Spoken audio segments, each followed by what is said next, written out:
یہ قصہ صلاح الدین ایوبی کو سنایا گیا تو وہ گہری سوچ میں کھو گیا۔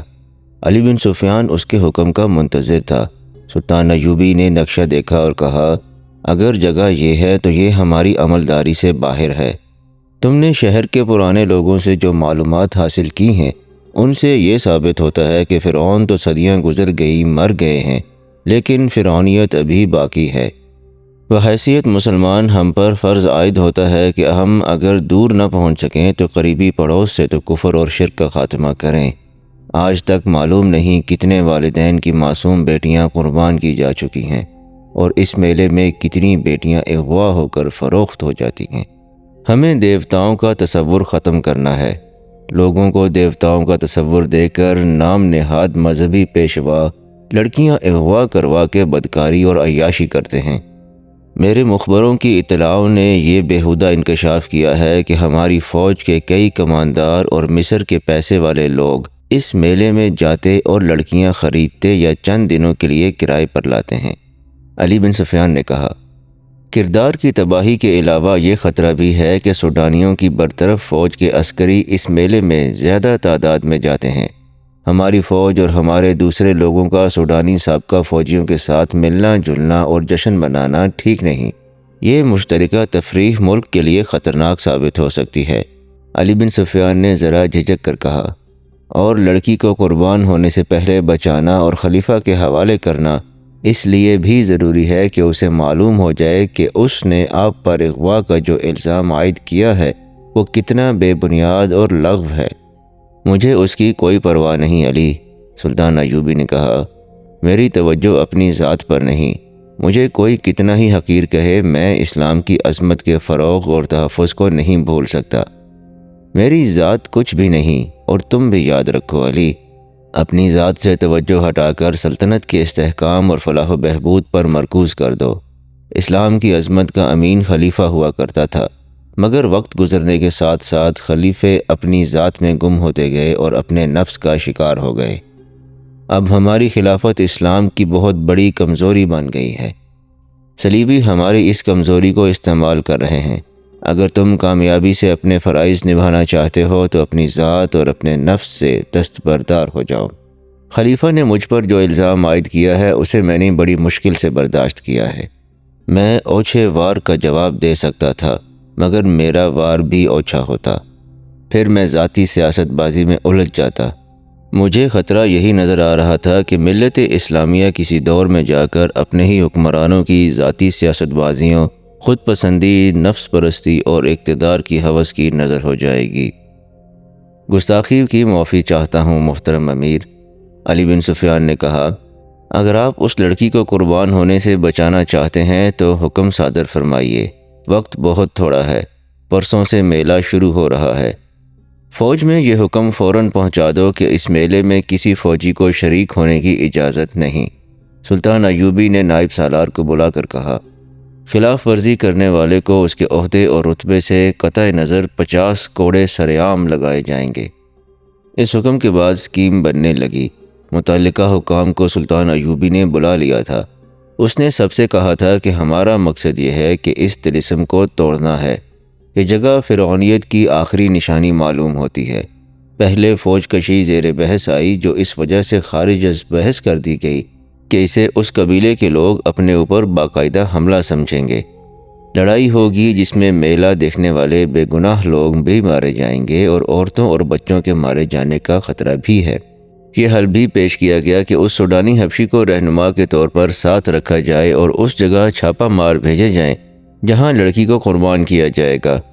سلطان ایوبی نے حبشی کو ساتھ لے جانا پسند نہیں کیا کیونکہ دھوکے کا خطرہ تھا۔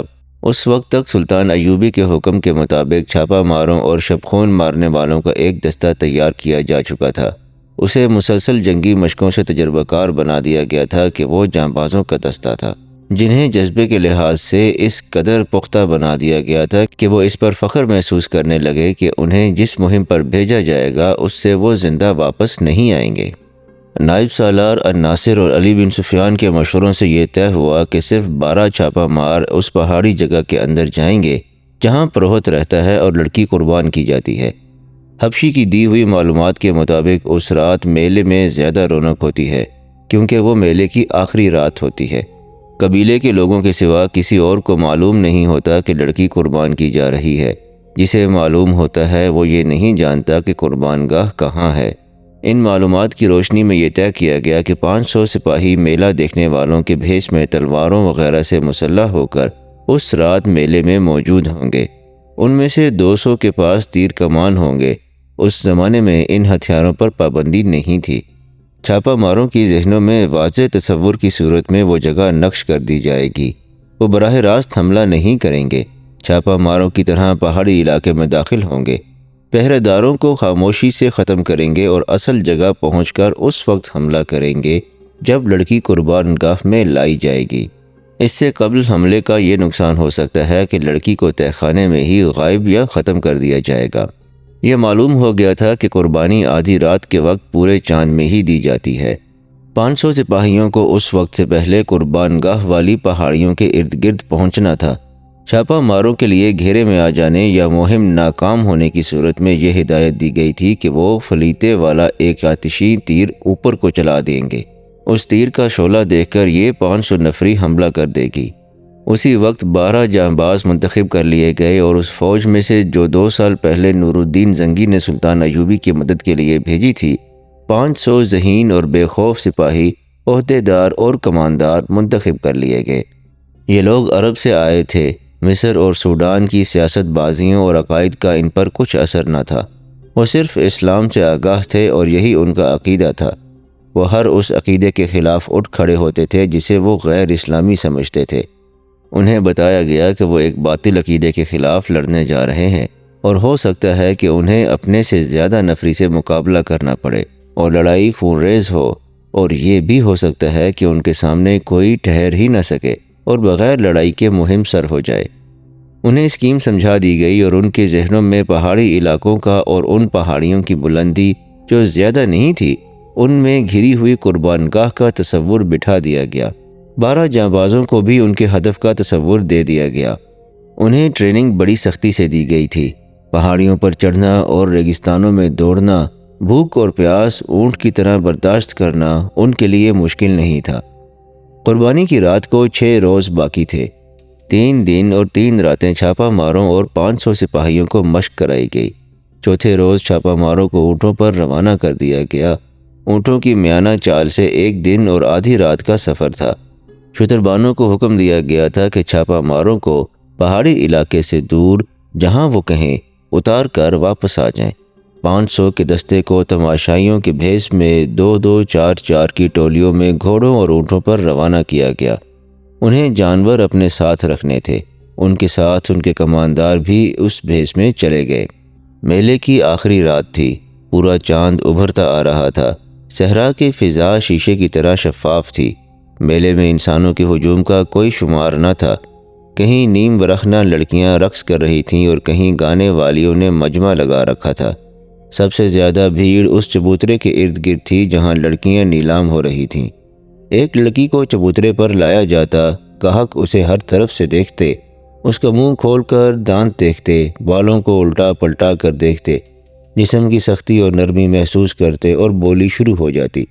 وہاں جوا بھی تھا، شراب بھی تھی۔ اگر وہاں نہیں تھا تو قانون نہیں تھا۔ پوری آزادی تھی۔ دور دور سے آئے ہوئے لوگوں کے خیمے میلے کے ارد گرد نصب تھے۔ تماشائی مذہب اور اخلاق کی پابندیوں سے آزاد تھے۔ انہیں معلوم نہیں تھا کہ ان سے تھوڑی ہی دور جو پہاڑیاں ہیں، ان میں ایک خوبصورت لڑکی کو ذبح کرنے کے لیے تیار کیا جا رہا ہے اور وہاں ایک انسان دیوتا بنا ہوا ہے۔ وہ اتنا ہی جانتے تھے کہ ان پہاڑیوں میں گھرا ہوا علاقہ دیوتاؤں کا پایہ تخت ہے، جہاں جن اور بھوت پہرا دیتے ہیں اور کوئی انسان وہاں جانے کی سوچ بھی نہیں سکتا۔ انہیں یہ بھی معلوم نہ تھا کہ ان کے درمیان اللہ کے 500 سپاہی گھوم پھر رہے ہیں اور 12 انسان دیوتاؤں کے پایہ تخت کی حدود میں داخل ہو چکے ہیں۔ صلاح الدین ایوبی کے 12 چھاپہ ماروں کو بتایا گیا تھا کہ پہاڑیوں کے اندرونی علاقے میں داخل ہونے کا راستہ کہاں ہے، لیکن وہاں سے وہ داخل نہیں ہو سکتے تھے کیونکہ وہاں پہرے کا خطرہ تھا۔ انہیں بہت دشوار راستے سے اندر جانا تھا۔ انہیں بتایا گیا تھا کہ پہاڑیوں کے ارد گرد کوئی انسان نہیں ہوگا، مگر وہاں انسان موجود تھے۔ جس کا مطلب یہ تھا کہ اس حبشی نے علی بن سفیان کو غلط بتایا تھا کہ اس علاقے کے ارد گرد کوئی پہرا نہیں ہوتا۔ پہاڑیوں کا یہ خطہ 1 میل بھی لمبا نہیں تھا اور اسی قدر چوڑا تھا۔ وہ چونکہ تربیت یافتہ چھاپہ مار تھے، اس لیے وہ بکھر کر اور احتیاط سے آگے گئے تھے۔ ایک چھاپہ مار کو اتفاق سے ایک درخت کے قریب ایک متحرک سایہ نظر آیا۔ چھاپہ مار چھپتا اور رینگتا اس کے عقب میں چلا گیا، قریب جا کر اس پر جھپٹ پڑا۔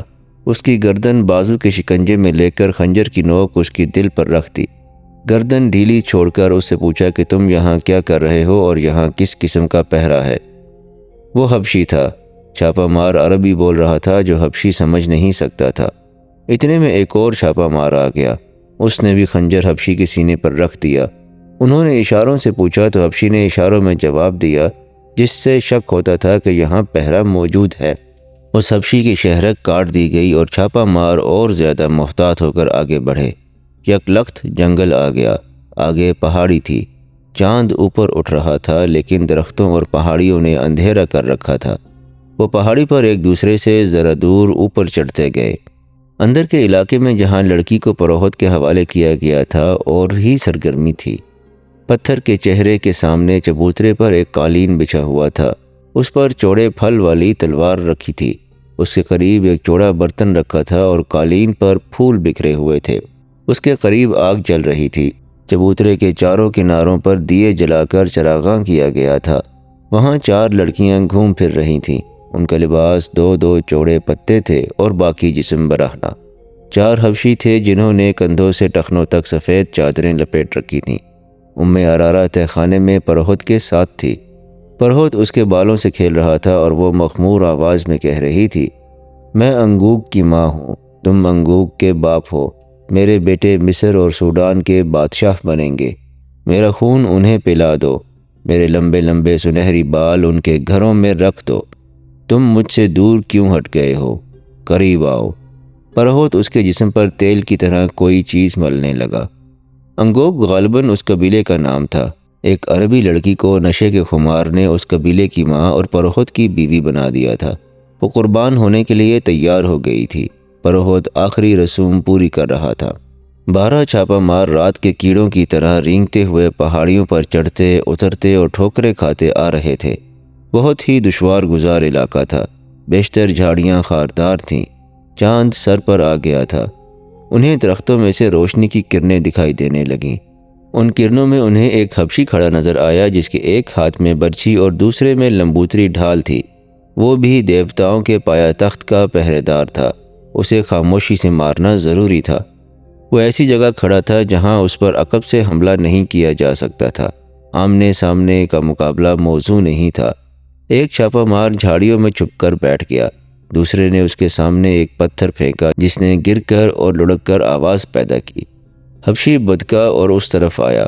وہ جوں ہی جھاڑی میں چھپے ہوئے چھاپہ مار کے سامنے آیا، اس کی گردن ایک بازو کے شکنجے میں آ گئی اور ایک خنجر اس کے دل میں اتر گیا۔ چھاپہ مار کچھ دیر وہاں رکے اور احتیاط سے آگے چل پڑے۔ ارارہ قربانی کے لیے تیار ہو چکی تھی۔ پروہت نے آخری بار اسے اپنے سینے سے لگایا اور اس کا ہاتھ تھام کر سیڑھیوں کی طرف چل پڑا۔ باہر کے 4 حبشی مردوں اور لڑکیوں کو پتھر کے سر اور چہرے کے منہ میں روشنی نظر آئی تو وہ منہ کے سامنے سجدے میں گر گئے۔ پروہت نے اپنی زبان میں ایک اعلان کیا اور منہ سے اتر آیا۔ ارارہ اس کے ساتھ تھی۔ اسے وہ قالین پر لے گیا۔ مرد اور لڑکیاں ان کے ارد گرد کھڑی ہو گئیں۔ ارارہ نے عربی زبان میں کہا، میں انگوگ کے بیٹوں اور بیٹیوں کے لیے اپنی گردن کٹوا رہی ہوں۔ میں ان کے گناہوں کا کفارہ ادا کر رہی ہوں۔ میری گردن کاٹ دو۔ میرا سر انگوگ کے دیوتا کے قدموں میں رکھ دو۔ دیوتا اس سر پر مصر اور سوڈان کا تاج رکھیں گے۔ 4 آدمی اور لڑکیاں ایک بار پھر سجدے میں گر گئیں۔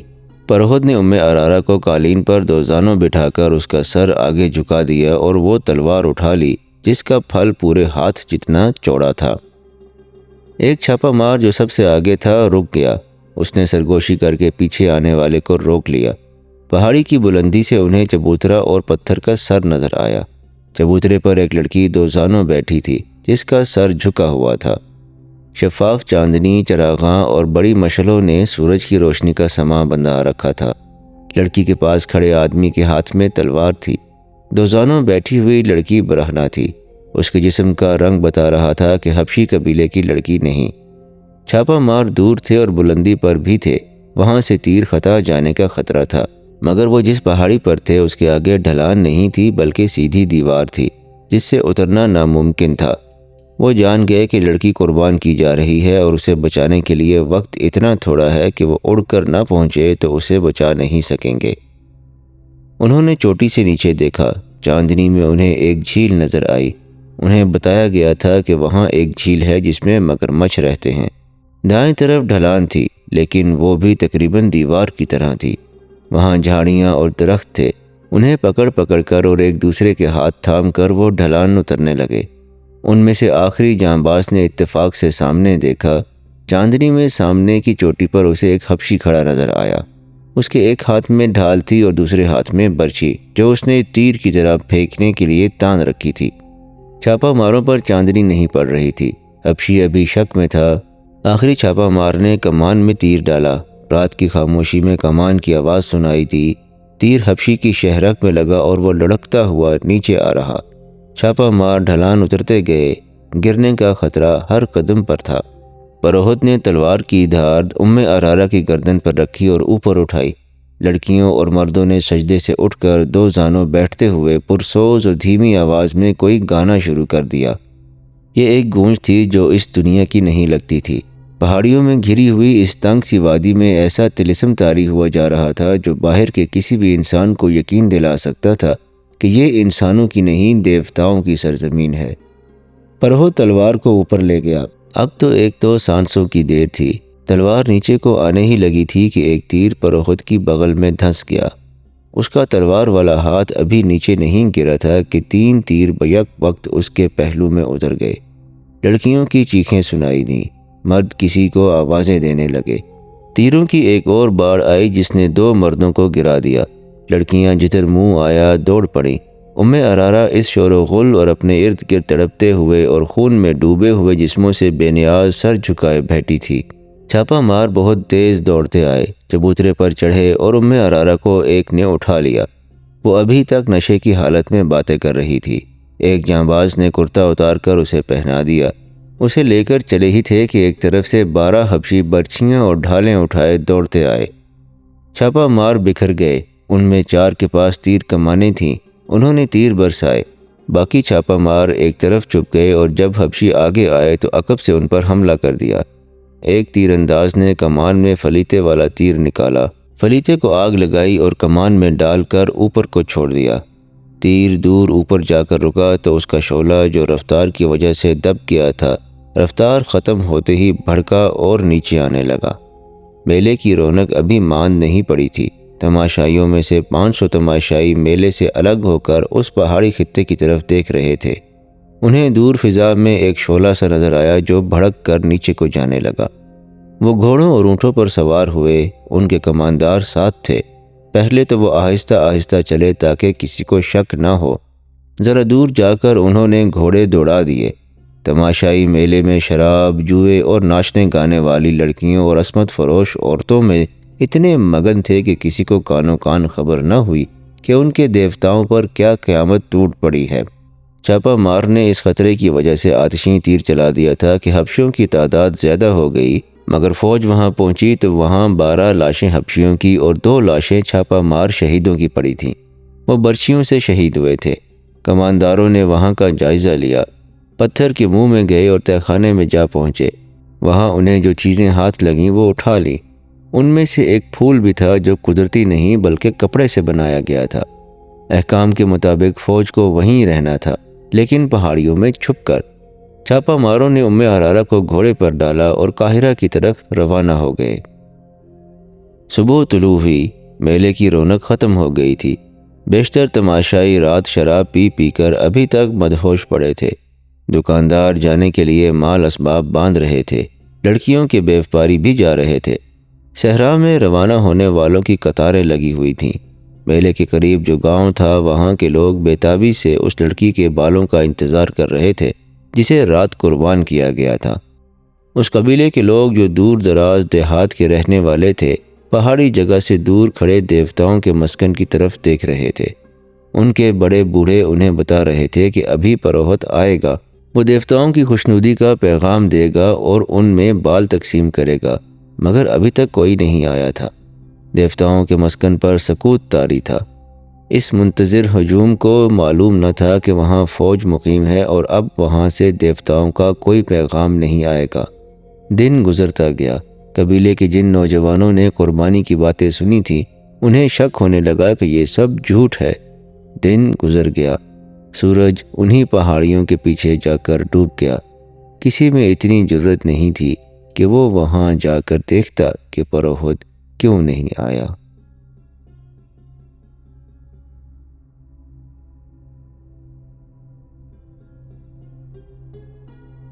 یہاں پر اس قسط کا اختتام ہوتا ہے۔ اگر آپ کو انداز بیان پسند آیا ہو تو اس ویڈیو کو لائک ضرور کیجیے گا، اور ہمارے چینل کے ساتھ جڑے رہنے کے لیے ہمارے چینل کو سبسکرائب بھی کر لیجیے گا۔ انشاءاللہ اگلی قسط میں حاضر ہوتے ہیں۔ تب تک کے لیے اپنے اور اپنے آس پاس کے تمام لوگوں کا بہت خیال رکھیے گا۔ اللہ نگہبان۔